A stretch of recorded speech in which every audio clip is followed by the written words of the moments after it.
Halo, kita kembali lagi di channel Kamu Coding. Sebelum masuk materi, jangan lupa subscribe dan aktifkan lonceng notifikasi ya, supaya kalian tidak tertinggal materi yang baru kita upload. Oke, selamat datang kembali di channel Kamu Coding.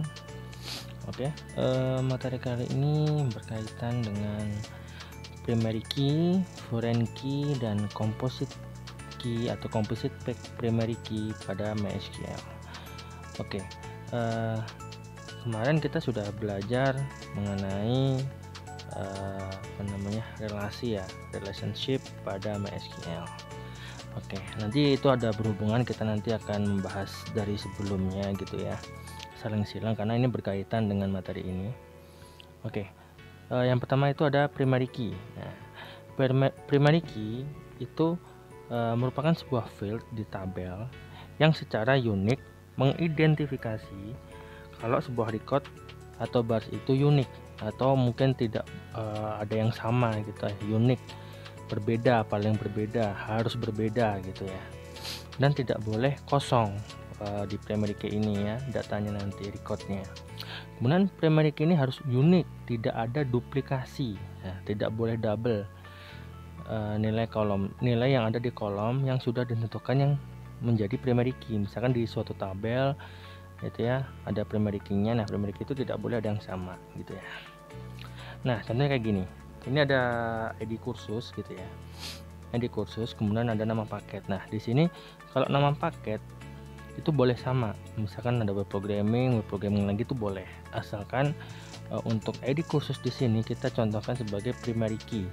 Nah, ini nggak boleh ada yang sama. Jadi misalkan kita bikin urut ya boleh. Nah, kita akan buka materi dari sebelumnya. Nah, di sini maksudnya apa? Nah, kita contoh nih kayak gini. Jadi penjual dia punya primary key. Primary key-nya adalah ID. Kemudian kota. Di sini juga punya primary key ID.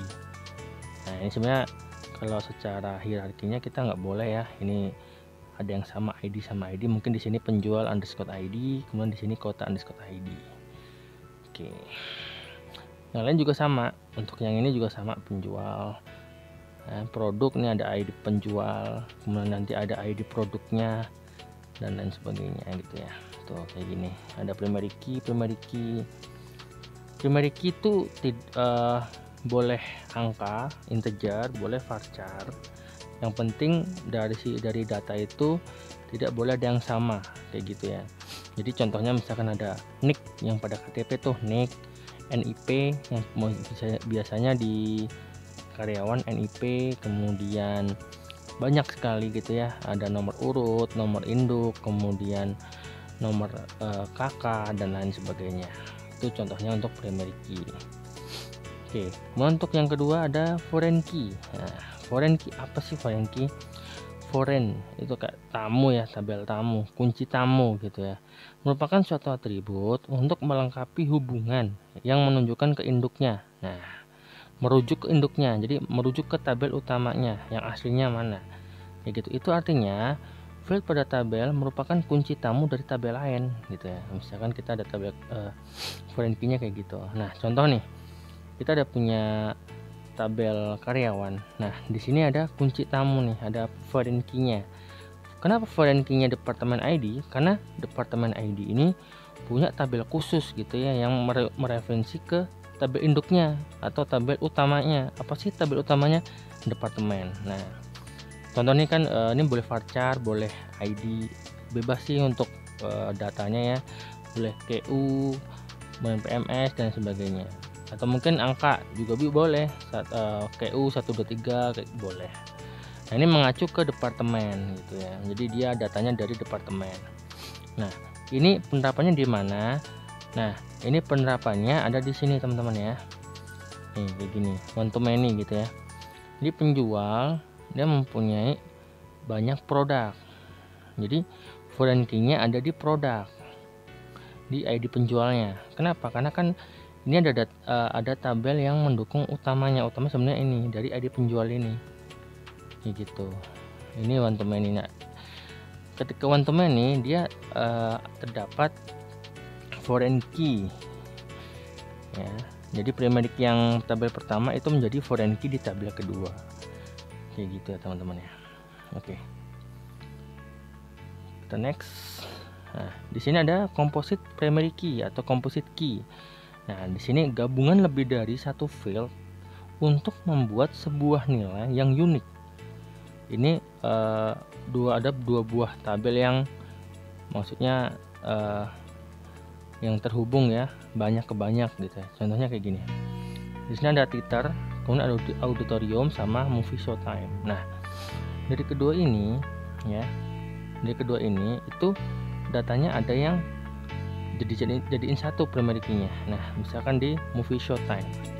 Nah, di movie showtime dia akan mengambil primary key dari masing-masing tabel utama.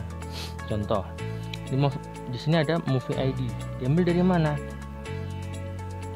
Nah, diambilnya dari sini. Mungkin dari movie. Kemudian ada theater ID. Gitu. Ini juga sama nih. Ini foreign key. Diambil dari Twitter. Kayak gitu. Ini saling berhubungan ya, teman-teman ya. Jadi ini yang dinamain composite PK. Gitu ya. Oke, nah itu untuk contoh yang dari sebelumnya. Di sini ada many to many ya, untuk hubungan many to many. Nah, kenapa many to many itu butuh ada composite PK? Karena dia akan membentuk tabel baru gitu ya. Contohnya ada penjual dan juga kategori ya. Jadi ada banyak penjual, ada banyak kategori, dijadiin jadi satu. Jadi misalkan di penjual ini kategorinya apa? Nah, primary key dari kategori masuk ke penjual kategori. Primary key dari penjual masuk ke penjual kategori. Nah, ini yang disebut composite primary key atau composite key. Begitu ya teman-teman ya. Nah, dari sini sudah paham lah ya untuk materi kali ini ya teman-teman ya. Jadi jangan bingung lagi antara primary key, kemudian foreign key, atau mungkin composite primary key gitu ya. Udah paham ya teman-teman ya materi kali ini ya teman-teman. Kita udah bahas dan juga kita udah hubungkan dengan relasi itu ya. Oke, mungkin itu dulu materi untuk primary key, foreign key, dan composite key ya. Bagi kalian yang ingin bertanya boleh kok curhat-curhat di kolom komentar di bawah ya teman-teman ya. Jangan lupa subscribe-nya, oke? Dan aktifkan lonceng notifikasi supaya kalian tidak tertinggal materi yang baru kita upload ya teman-teman ya. Oke, mungkin cukup sekian materi kali ini. Sampai jumpa di video berikutnya. Terima kasih.